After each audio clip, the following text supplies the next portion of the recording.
Hi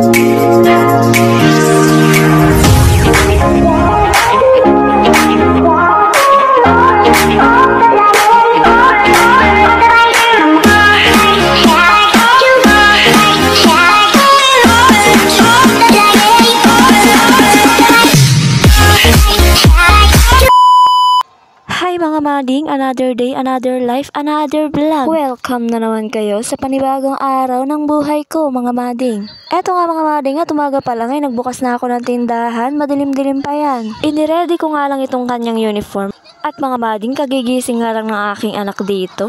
Kabilis nga niyang bumangon mga mading dahil nakita niyang nagagayak ako ng kanyang susuotin. Ewan ko ba, yung anak ko naman ang papasok pero ako yung excited mga mading.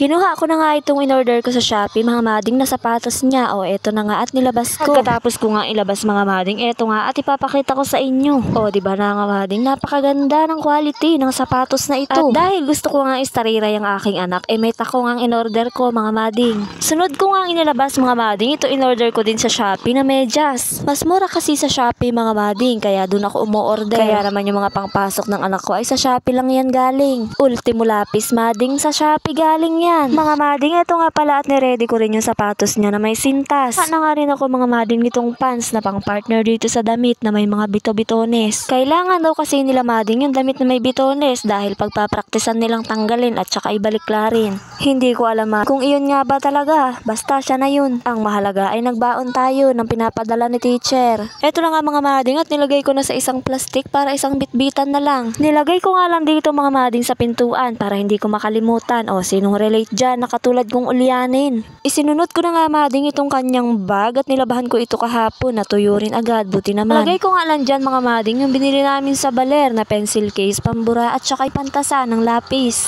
Hi mga mading, ito po ako, kaliligo ko lang. Pasok na pa ako sa school. Sana pa ako ni mama. At dahil may nainggit na naman mga mading na batuta, ayan na nga at pinagbigyan ko. Sa mga puntong ito mga mading, eto na nga at nakaligo na kaming mag-ina. Binibihisan ko na nga siya dyan mga mading ng kanyang uniform para sa pagpasok. O diba, color coding kami ngayon mga mading, parehas kaming nakapula. At syempre, parehas kaming excited sa pagpasok at syempre, parehas kaming maganda. Eto na nga mga mading at sinuot ko na sa kanya yung medyas. May bumili kasi dyan mga mading kaya nawala ako sa camera at itong anak ko naman ay panayang takbo. Malilate na nga kami dyan mga mading kaya ang sabi ko sa kanya ay bilis-bilisan na niya, magpakabait siya para mabilis kaming matapos. Tuwang-tuwa nga ako mga mading na sinusuot ko sa kanya itong sapatos na to dahil gandang-ganda ako sa sapatos niya. At eto na nga mga mading, natapos na kami at nandito na kami sa school. O diba, nag-teleport. Eto na nga at sabi ko sa kanya ay magdahan-dahan lang siya sa paglalakad dahil ako yung kinakabahan sa takong. Baka kasi mamali siya ng hakbang mga mading at matipalok, mahirap na, mapilayan pa. Pero binigla ako ng anak ko mga mading, tumatakbo pa pagdating sa loob ng school. Pagpasok nga namin mga mading ay kami ang pinakahuli. O diba, Filipino time? Hindi na nga ako nakapag-video nung madami doon mga mading dahil nakakahiya naman sa ibang parents. Kaya naman nakapag-video na lang ako nung pauwi na kami at eto na nga nakauwi na kami mga mading. Galing pa kami niyan sa Barrio, bumili pa kasi kami ng yelo. Bukod sa yelo mga mading, kinuha na rin namin itong battery na pinacharge ni tatay kahapon yata. Inikot ko nga lang dyan yung camera mga mading at di ko napansin na may nakaharang pala yung wire ng ilaw. Inikot ko mga mading dahil dyan ako gagawa sa parte dyan. Isa-isa ko nga lang nilagay yung mga soft drinks mga mading dito sa styro. Nilagay ko nga yung mga soft drinks mga mading at lalagyan ko naman ng yelo para lumamig. Yan lang mga mading, maraming salamat!